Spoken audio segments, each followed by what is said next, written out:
Bonjour, donc dimanche après-midi, le lendemain de Shushan Purim Katan. Donc, bien évidemment, dans une année normale, hier, ça aurait été le jour où en Eretz Israël, dans les villes entourées de murailles, on aurait lu la Megillah d'Esther. Et en Chutz Laaretz, en dehors d'Israël, c'est vendredi qui aurait été le jour de Purim. Et donc, on fête quand même l'événement, même si il n'y a pas toutes les lois de Purim, il n'y a pas de lecture de Megillah, il n'y a pas de toutes les commémorations de Purim. Mais malgré tout, c'était des journées, ces 2 jours de vendredi et Shabbat étaient des journées où il était Kedaï, c'était une bonne chose de faire des séoudotes particulièrement joyeuses. C'était un jour, ou des jours où on évitait de faire Tachanoun, donc de lire des supplications. Et donc, on est sous les bons auspices. Et en plus, le mois d'Adar est un mois favorable, particulièrement favorable pour apporter la joie. Cette année, 60 jours, puisqu'il y a 2 mois d'Adar, on est véritablement dans une période où la joie doit ressortir d'une manière illimitée et véritablement nous marquer plus que tout autre sentiment. Cette semaine, j'ai dédié le cours à la mémoire de 2 personnes. La première, c'est Myriam Badbaya, femme, mère de membres de ma communauté, qui nous a quittés il y a à peu près un mois, et c'est demain soir, les Shloshim, le mois de sa disparition. Donc bien évidemment, je passe le bonjour à ces garçons, ces enfants, et en leur souhaitant beaucoup de courage dans ces moments difficiles. La deuxième personne, c'est une femme qui nous a quittés il y a quelques heures, qui va, Bezrat Hashem, être enterrée dans les prochains jours, demain ou mardi, j'espère.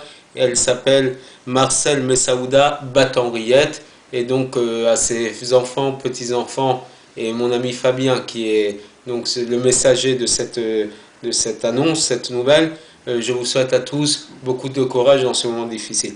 Pour la guérison, bien évidemment, jeudi soir, nous avons fait commémorer les 8 ans de disparition d'Ilan Halimi. Je remercie toutes les personnes qui ont été présentes boulevard Voltaire pour rappeler sa neshama. Et pour celles qui ne sont pas présentes, qui n'étaient pas présentes, c'est une manière aujourd'hui, par ce cours, de rappeler encore une fois sa mémoire, sa neshama, Ilan Ben Ruth Halimi. Donc Hachem Ikom Damo, qu'Hachem venge son sang, qui venge la colère de cette tragédie, de cette disparition qui est incompréhensible et qui doit nous révolter à tous. Et donc je pense que cette période de Purim où Aman avait cette intention de détruire le Ham Israël, le peuple d'Israël, et qui a été empêché par la décision divine, doit aussi nous ramener à toutes ces disparitions tragiques qui se sont produites il n'y a pas longtemps. Donc Ilan Halimi, dans quelques semaines, ça sera les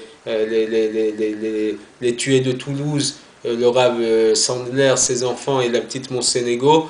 Et pour tous, je souhaite véritablement qu'Akadosh Baruch Hu venge sa colère en prenant nos ennemis d'une manière la plus forte et la plus radicale possible. La guérison, donc Refoua Shema, j'aimerais dans un premier temps souhaiter une Refoua Shema à Antoine Ben-Émile, donc père de notre ami qui se reconnaîtra, qui est fatigué et qui a besoin d'une grande guérison. Bien évidemment, le fils d'Henri Aaron Sultan, qui est Chaim Michael Ben Rivka, qui va un peu mieux mais qui a besoin de toute notre attention. Et les personnes suivantes, Mahlouf Ben Chaya, évidemment mon père, mon oncle et ma tante, David Ben Rachel, mon oncle Yehuda Ben Rachel et ma tante, qui va un peu mieux, je dois dire, je l'ai vu jeudi soir pour la commémoration d'Ilan, mais qui a besoin de tout notre soutien. Notre ami de Facebook, Mike Meyachaim Ben Simcha, Tuna Bat Esther Bad Rachel, Shalom Ben Abraham, les parents donc de notre ami Sergio, Chaya Bad Rachel, la femme de mon ami David et de la communauté de la rue des écoles, Chamouz Ben Rachel, Eliaou Ben Shomo, et enfin Moshe Ben Avraham. Que pour toutes ces personnes, qu'Akadosh Baruch Hu leur accorde une refoua shelema et qu'on puisse tous nous réjouir de bonnes nouvelles. Amen. Donc la paracha de la semaine, c'est Vayakel. Dans une année normale, nous aurions eu cette semaine 2 parachiotes, Vayakel et Pekoudé, puisque chaque année on doit rattraper un déficit, un décalage entre l'année juive qui est beaucoup plus courte que l'année civile. Et cette année, étant donné que nous avons 2 mois d'Adar, donc au lieu de grouper comme presque chaque année les parachiotes de Vayakel Pekoudé, cette semaine on va dire que Vayakel, et la semaine suivante sera la paracha de Pekoudé. Alors, Vayakel Moshe, ça veut dire Moshe a rassemblé l'ensemble de la communauté d'Israël et il leur a ordonné une chose, une mitzvah qui se reproduit à peu près 50 fois dans la Torah, c'est la mitzvah du Shabbat. Mais cette mitzvah de Shabbat ici, elle va être couplée avec une autre mitzvah qui est la mitzvah du Melechet HaMishkan, donc du travail dans le sanctuaire. D'accord? Comme ça, la Torah introduit cette mitzvah. Sheshet Yamim Ta'aseh Melacha, 6 jours de travail sera fait. Buvayom Hashevi'ai Yelachem Kodesh, le 7e jour, donc le Shabbat, il sera pour vous saint. Shabbat Shabbaton Hashem, c'est le jour du repos d'Akadosh Baruch Hu. Kol Haosebo Melacha Yumat, tout celui qui fait un travail, il est passible de mort.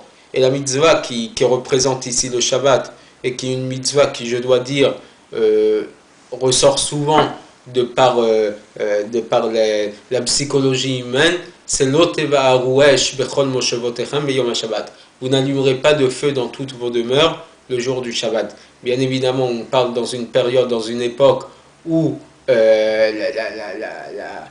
allumer le feu était la manière de déclencher une étincelle, mais aujourd'hui ce déclenchement d'étincelle ne se fait pas nécessairement que par l'allumage d'un feu. Allumer l'électricité, allumer les fours, allumer tous les produits d'entretien, les ustensiles d'entretien ménager, c'est une forme de brûler le feu le jour du Shabbat, puisqu'il y a une étincelle qui s'allume, et c'est ce qui permet de réchauffer, d'allumer, d'éclairer, etc. Mais cette mitzvah, le fait qu'Akadosh Baruch Hu nous mette au même niveau, donc cette mitzvah d'interdiction de Shabbat, et juste après il va enchaîner sur le fait de présenter au Mishkan, de présenter au sanctuaire tous les dons que chacun pouvait avoir fait dans le Mishkan, Zav, Chesef, Choshet, l'or, l'argent, le cuivre, etc. Et juste après, pendant toute cette paracha, on va nous parler des différents dons que les Béné Israël ont fait pour le Mishkan, nous fait dire que finalement, le Mishkan, c'est une exception qui confirme la règle. J'explique. Nous avons 39 Avot Melachot, 39 travaux interdits le Shabbat, donc qu'on appelle les Avot Melachot, les pères des travaux, ce sont des travaux fixes, et où nous avons des toldot, des dérivés qui découlent de ces interdits, d'accord? Et finalement, tous ces travaux-là, le seul endroit où ils étaient permis le jour du Shabbat, c'était dans le Mishkan. Dans le Mishkan, on allumait le feu pour les encens, on allumait la menorah, même le jour du Shabbat, d'accord, donc le chandelier, on faisait tous les travaux interdits par ailleurs dans le Mishkan, et c'était pour justement nous montrer que là, dans ce Mishkan, dans ce sanctuaire, il est permis de faire ces interdits, comme d'ailleurs plus tard dans les 2 temples, les 2 Bate Mikdashot et 2 temples de Jérusalem, mais que toute personne normale qui ne serait pas occupée par le travail du Mishkan n'a pas le droit de transgresser ces 39 interdits par ailleurs. Alors, le fait que le sujet du Shabbat rentre dans le Melachot à Mishkan, la Gemara, le Talmud nous enseigne que c'est par ce fait qu'Akadosh Baruch Hu a voulu nous enseigner les détails des interdits du Shabbat. On ne voit aucun endroit dans la Torah où on nous dit vous n'avez pas le droit de labourer, vous n'avez pas le droit de semer, vous n'avez pas le droit de jeter dans l'air une gerbe de blé qui va se découvrir avec le vent, d'accord? Mais on sait que dans le Mishkan, c'était des interdits du Shabbat. C'était des choses qui étaient permises dans le Mishkan. Et c'est grâce au Mishkan, grâce au sanctuaire, qu'on nous apprend les détails de tous ces interdits par ailleurs. Ces travaux qui ont été interdits à Shabbat, ce sont des mélachot, des travaux qui ont été nécessaires pour construire, pour faire le Mishkan. Et c'est donc ces 39 interdits permis donc dans le Mishkan sont interdits à Shabbat dans un endroit normal. Il est connu que dans la Torah, il n'y a aucune chose qui est faite par hasard. Le fait que la Torah nous mette en rapport le Shabbat avec le Mishkan, c'est pour nous apprendre quelque chose. C'est pour nous montrer un lien étroit et profond qu'il y a entre le Shabbat et le Mishkan. Le lien, il est double. Les interdits du Mishkan s'appellent les Avot, sont la source des travaux que l'on fait dans notre vie régulière. Dans ces 39 énormément de travaux d'agriculture. Et sachant que le peuple d'Israël, dans un premier temps, était un peuple d'agriculteurs, d'accord, un peuple qui travaillait la terre, on peut comprendre que ce sont des travaux journaliers, quotidiens, que tout un chacun pratique à l'époque. Aujourd'hui, le fait de faire ressortir l'électricité, c'est parce que justement, ça fait partie de nos occupations quotidiennes, allumer la voiture, allumer le feu, des cigarettes, je ne sais pas, tous ces interdits-là, tout ça, ce sont des travaux quotidiens, des interdits quotidiens, et finalement, ils nous montrent bien le lien entre la vie quotidienne et le Mishkan. Chaque chose dans le monde découle d'une source spirituelle. Et c'est ainsi que tous les travaux de la semaine, tous les travaux matériels les plus simples, elles découlent dans leur source des travaux qui ont été sanctifiés par l'action du Mishkan. C'est-à-dire que de la même manière que dans le Mishkan servait de source pour les travaux matériels, finalement c'est le Mishkan qui est aussi le tachlit, le contenu de tout le travail. On parle de Melacha, on parle aussi d'Avoda. Avoda, c'est un service divin, d'accord? Melacha, c'est un travail que l'on fait dans la vie de tous les jours, un emploi, un travail. Mais l'Avoda, le service de Dieu, fait que même la Melacha, un travail quotidien, un emploi quotidien, il doit passer par sa source spirituelle. Bien qu'on parle de travaux qui se font tous les jours d'une manière naturelle et de travaux quotidiens simples, leur but, c'est d'en faire un Mishkan, un sanctuaire pour Hachem, et pour faire résider la sainteté divine dans ce monde-ci.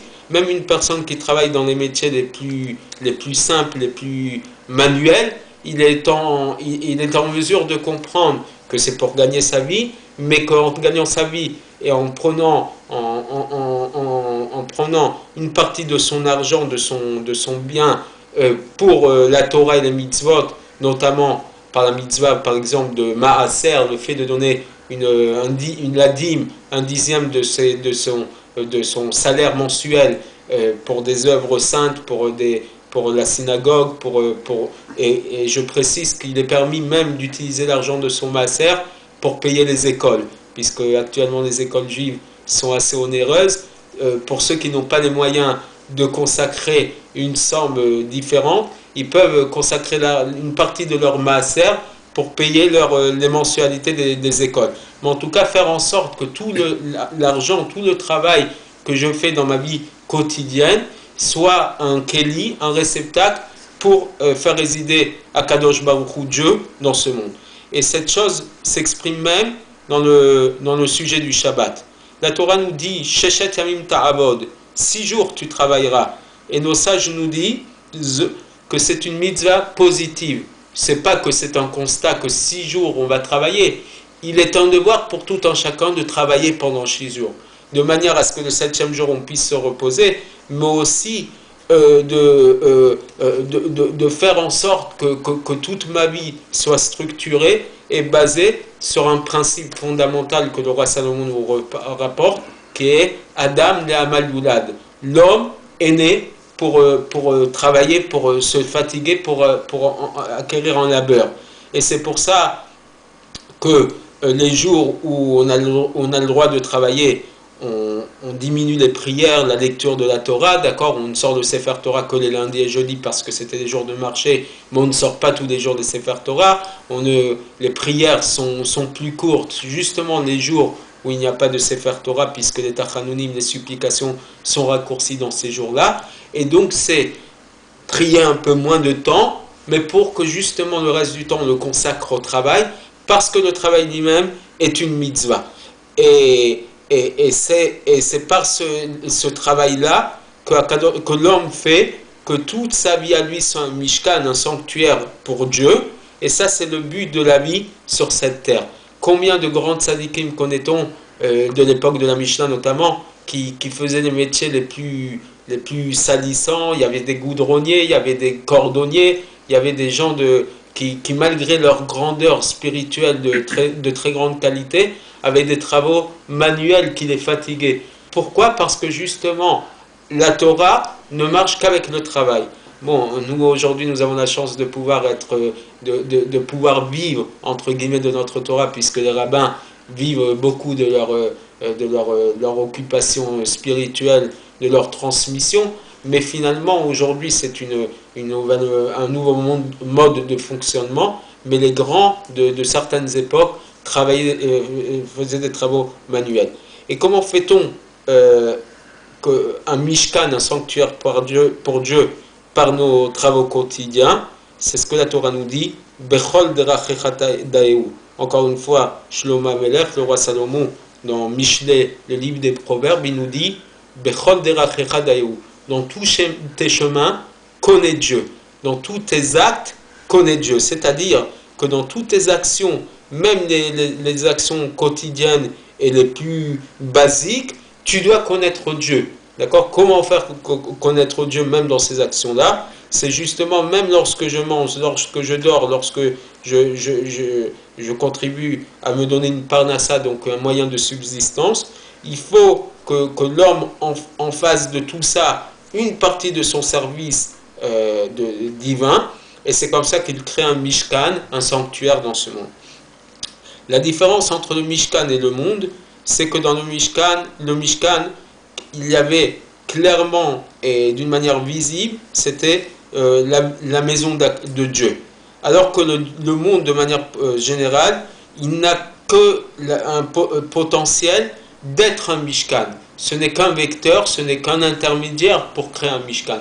Dans le mishkan, dans les synagogues, dans le temple, la présence divine, elle est parfaitement révélée. Tout un chacun, quand il rentrait à la synagogue, quand il rentrait dans le Beth Amikdash, il savait qu'il rentrait dans la maison de Dieu. Alors que mon travail quotidien n'est qu'un moyen, n'est qu'un réceptacle pour arriver à faire habiter Dieu sur terre.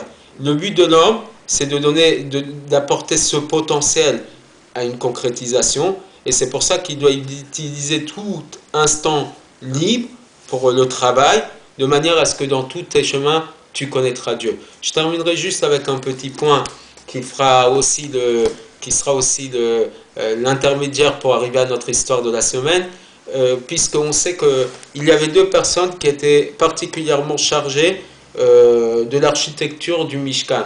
En Eretz Israël, à l'heure actuelle, vous avez une école d'architecture, je pense connue mondialement, qui s'appelle l'école Betzalel.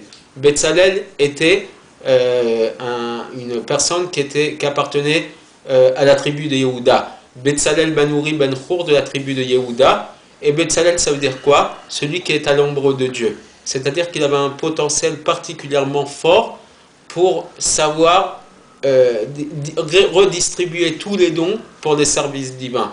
Imaginons qu'une personne avait très peu de moyens, mais qui faisait un don de tout son cœur, malgré tout le sacrifice matériel que ça lui imposait. Betzalel consacrait cet argent, dédiait cet argent pour les choses les plus kadosh, les plus saintes dans le Beth Amikdash, dans le Mishkan. Pourquoi? Parce qu'il savait d'où était l'origine de cet argent, les sacrifices que la personne avait eu besoin pour apporter, pour faire ce don-là. Et donc, selon l'origine, non seulement est-ce que c'est de l'argent propre, mais aussi de l'argent qui a été servi, qui est venu par un dur labeur, il le consacrait pour les choses les plus simples. À l'inverse, un riche qui a apporté une somme d'argent même importante, mais qui pour lui, c'était comme si il n'avait pas déboursé grand-chose et qui venait d'origine pas très propre, il le dédiait pour des travaux du Mishkan, mais d'une manière beaucoup moins kadosh, moins sainte, parce que l'origine comptait. Il était accompagné de Aholiab ben Achissamar de la tribu de Dan. La tribu de Dan était considérée comme une des tribus les moins importantes. Pourquoi? Parce que Dan est un des fils des servantes. Et donc, Akadosh Baruch Hu, par ce fait, il a voulu montrer que ce soit les personnes qui viennent de familles les plus grandes, ou même des gens qui viennent de familles les plus soi-disant considérées comme les plus simples, les moins importants, ils travaillent ensemble dans le travail de Mishkan, justement pour nous montrer que dans le peuple d'Israël, il n'y a pas de hiérarchie. Certains se croient supérieurs aux autres parce qu'ils viennent de grandes familles, parce qu'ils ont une ascendance de très grande qualité, mais Akadosh Baruch Hu a décidé de associer deux personnes de familles complètement différentes et de tribus complètement différentes, justement pour nous montrer combien il est important de créer la redoute, l'unité entre les grands et les petits. C'est d'ailleurs ça le sens de Vayakel, il a rassemblé Moshe pour la mitzvah du Shabbat, oui, pour montrer que la plus grande force du peuple d'Israël, c'est sa redoute, son unité, et c'est que par la redoute que l'on peut créer un Mishkan pour Hachem et se relever de toutes les épreuves de la vie. Donc dans quelques minutes, vous entendrez une belle histoire, il me semble. Donc revenez à l'écoute, je pense que vous ne serez pas déçus. Shabbat Tov, et à tout à l'heure.